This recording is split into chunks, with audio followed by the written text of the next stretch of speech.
Hi friends, అందరికీ నమస్తే. నేను మీ సలీం. అగ్రోటీకి స్వాగతం. TET TET TET TET TET exam pass కాని వాళ్ళ పరిస్థితి ఏంటో తెలియని పరిస్థితి.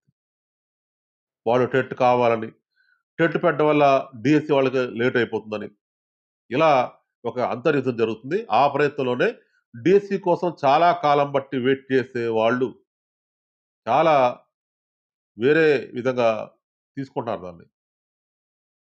ఇక్కడ డిఎస్సిలోకి టెట్ రావట్లేదు. డిఎస్సికి చట్టబద్ధత లేదు. టెట్‌కి చట్టబద్ధత ఉంది. టెట్ కేంద్ర మానవ వనరుల శాఖ ఆధ్వర్యంలో ప్రతి 6 నెలలకు నిర్వహించాల్సినటువంటి ఒక చట్టబద్ధమైన ఉపాధ్యాయ అర్హత పరీక్ష. ఆ టెట్ షెడ్యూల్ జనవరి, జూలై జరుపుతూ ఉండాల్సిందే. అలా జరపకపోవడం అంటే ప్రభుత్వ వైఫల్యం అది. కానీ డిఎస్సి అలా కాదు. సాధారణమైన ప్రభుత్వ విధాన నిర్ణయం అది. కాబట్టి డిఎస్సి గురించి మాట్లాడాల్సొచ్చినప్పుడు, టెట్ గురించి మాట్లాడాల్సొస్తే ఈ డిఎస్సి వాళ్ళు కోపంతో బూతులతో కూడినటువంటి కామెంట్స్ పెడుతున్నారు. ఈ కామెంట్స్ పెట్టే అలవాటు ఉన్నవాళ్ళు ఏదో ఒక రోజు సెల్ఫ్ గోల్ చేసుకుంటారు. అంటే 100 సెంచరీలు చేసిన బ్యాట్స్‌మెన్ గూడా బ్యాట్‌తో వికెట్లు కొట్టుకోవడం అంటారు. 7 సముద్రాలు ఈదినోడట ఇంటి ముందు మురిక్కాలువ ఈదలేక చచ్చిపోయాడట. 7 సముద్రాలు ఈదొచ్చాడాడు. ఈదొచ్చి ఓహా! ఆహా! ఓహో! ఇంకేముంది, నేను ఆ సముద్రం ఈదేశా, ఈ సముద్రం ఈదేశా. మీరు చెప్పిన సముద్రాలన్నీ గూడా, సప్త సముద్రాలన్నీ ఈది పారేశా అన్నాడు. అప్పుడు ఆ ఊరోళ్ళన్నారు, బాబు, నువ్వు 7 సముద్రాలు ఈదడం అయితే మేము చూడలేదు గదా! కానీ నువ్వు చాంపియన్ ఒప్పుకోవాలి మేము. మాకు రుజువు కావాలి కాబట్టి ఏది ఈ ఇంటి ముందున్నటువంటి ఈ ఒక్క మురిక్కాలువ ఈదు అని అడిగారు. అప్పుడు ఆ మురికాల్లో దిగి ఈదలేక చచ్చిపోయాడు. అట్లాగే ఎంతో నిష్ణాతులుగా భావించి సమయం వేస్ట్ అవుతుందని, మేము ఇంకా రాయంగానే డిఎస్సి ఫస్ట్ ర్యాంక్ వస్తున్న అంత ఆవేశంతో ఉన్నవాళ్ళు కేవలం తక్కువ పోస్టులున్న డిఎస్సిని వెంటనే రాసేందుకు సిద్ధపడుతున్నారు. బహుశా దానికి కూడా బలమైన కారణాలు ఉండొచ్చేమో గానీ, అత్యావేశాలు పోయి ఆ ఆవేశంలో కామెంట్ బాక్స్‌లో రకరకాల బూతులతో కామెంట్ పెట్టడం వల్ల, నిజంగా చెప్పండి, ఆ ఒక్క కామెంట్‌ని మన సైబర్ క్రైమ్ సెల్‌కి అప్లై చేస్తే, ఆ జీమెయిల్ ద్వారా మిమ్మల్ని ట్రేస్ చేసి ఒక కేస్ పెట్టడం వల్ల ఇంకా ఏ ఉద్యోగానికైనా మీకు అవకాశం వస్తుందా? ఆవేశం ఉండొచ్చు. చాలా మంది చాలా రకాల కోణాల్లో అన్యాయం అయిపోతున్న సంగతి మనకు తెలుసు. కానీ ఆవేశానికి కూడా అర్థవంతమైన ఆలోచన వచ్చే విధంగా విమర్శిస్తే, ఆ విమర్శను కూడా మంచి భాషలో కూడా చెప్పొచ్చు. దానికి ఎవరు అడ్డు చెప్పరు. అలా ఆవేశపడే భావనే లేకపోతే, అసలు అలా ఆవేశపడే ఆలోచన తప్పనుకుంటే, నేను మీ వీడియోలో చేయనసల. నాకు ఈ వీడియోలు చేయడం కూడా అవసరం లేదు. నా వీడియో ప్రతి ఒక్క దాంట్లో మీ అందరి ఆవేదనే ఉంటుంది తప్ప, నాకు ఈ లైక్సు, సబ్‌స్క్రైబర్సు ఇదొక సరదా చిన్న చిన్నపాటి అందరు యూట్యూబర్స్ లాగా నేను గూడా ఏదో వీడియోలు పెడుతున్నా గదా అని మాట్లాడే భాష తప్ప, నాకు ఈ లైక్స్ దీంతో వచ్చే ఎర్నింగ్స్ ఏతో నాకు అవసరం లేదండి. కానీ అలా సాధారణ యూట్యూబర్‌గా అనుకోని, వాళ్ళు గూడా సాధారణ కామెంట్ బాక్స్‌లో పెట్టే కామెంట్స్ లాగా పెట్టేసి, సెల్ఫ్ గోల్ అది. ఉంటది ప్రతి ఒక్కళ్ళు గూడా.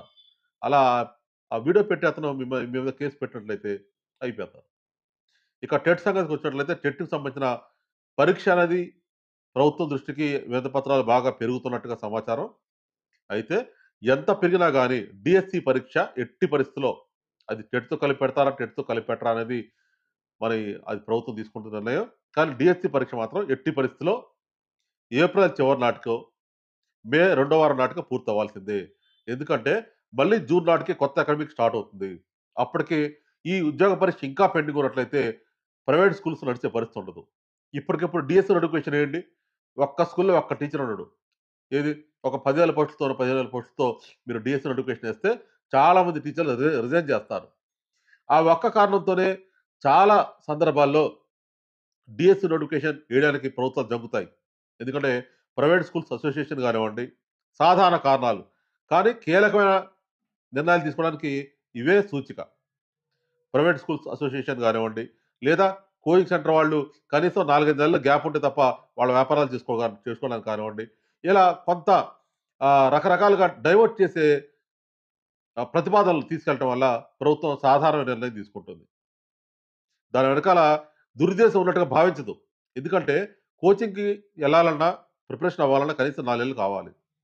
అదొకటి. లేదా అదొక కారణం. రెండోది ప్రైవేట్ స్కూల్స్ వాళ్ళు ఇప్పటికప్పుడు డీఎస్సీ ఏస్తే స్కూల్స్ అన్నీ ఖాళీ అయిపోయి పిల్లలకి అకాడమిక్ సక్సెస్‌ఫుల్‌గా పూర్తి కాదు. 2 కారణాల్లో కూడా సహేతుకమైనటువంటి అభిప్రాయాలు ఉన్నప్పటికి గూడా, కారణాలున్నప్పటికి గూడా ప్రభుత్వం ఏం చేస్తే బావుంటుందో దానికే నిర్ణయం తీసుకుంటుంది. కానీ అది నా వీడియోలో చెప్పినట్లయితే, ఇలా చెప్పావు, అలా చెప్పారు. ఇదా అని రకరకాల బూతులు. బూతులు ఎవరికి రావరండి? బూతులు రావా? ఎవరికైనా వస్తాయి. మనం సమాజంలో వినకపోతే రావేమో గానీ, సమాజంలో వినే బూతులు నోటెమ్మట ఔట్‌పుట్ ఇవ్వాలంటే ఒక్క నిమిషం పట్టదు. మిత్రులారా టెట్‌కి సంబంధించిన వెయిటేజ్ మాత్రం ఖచ్చితంగా తీసేయాలి. ఆ టెట్ ఎప్పుడు పెడతారనేది కాదు గానీ, అసలు దాని వెయిటేజ్ వల్లే ఇదంతా. పాస్ అవ్వనోడికి ఒక బాధ. పాస్ అయినోడికి ఇంకో బాధ. పాస్ అయిపోయిన వాళ్ళు ఆల్రెడీ ఎన్ని మార్కులొస్తే బావుంటుందో. 70 వస్తాయి, 80 వస్తాయి, 90 వస్తాయి. 40 వచ్చినా గానీ మళ్ళీ రాద్దాం. ఇదే ఆలోచన ఉంటుంది. అలా కాకుండా దానికి వెయిటేజ్ తీసేయండి. మళ్ళీ డీఎస్సీ కొత్తగా 100 మార్క్స్ పెట్టండి. ఆ 100 మార్క్స్ పెట్టడం వల్ల ఖచ్చితంగా మళ్ళీ బాగా ప్రిపేర్ అవుతారు. మిత్రులారా టెట్‌కి సంబంధించిన వెయిటేజ్ అనేది ఎప్పుడు పెట్టినప్పుడు కూడా ప్రతి 6 నెలలకు నిర్వహించాలి. ఎప్పుడు పెట్టినప్పుడు కూడా కేవలం దాన్ని ఒక ఎలిజిబిలిటీ పరీక్షలా లాగే పెట్టాలి తప్ప, దాని యొక్క వెయిటేజ్ ఇవ్వడం వల్ల చాలా మంది సఫర్ అవుతున్న సంగతి చెప్పడం ఈ యొక్క వీడియో ఉద్దేశ్యం. మరొక మంచి అంశంతో మళ్ళీ కలిసినప్పుడు సెలవు. నమస్తే.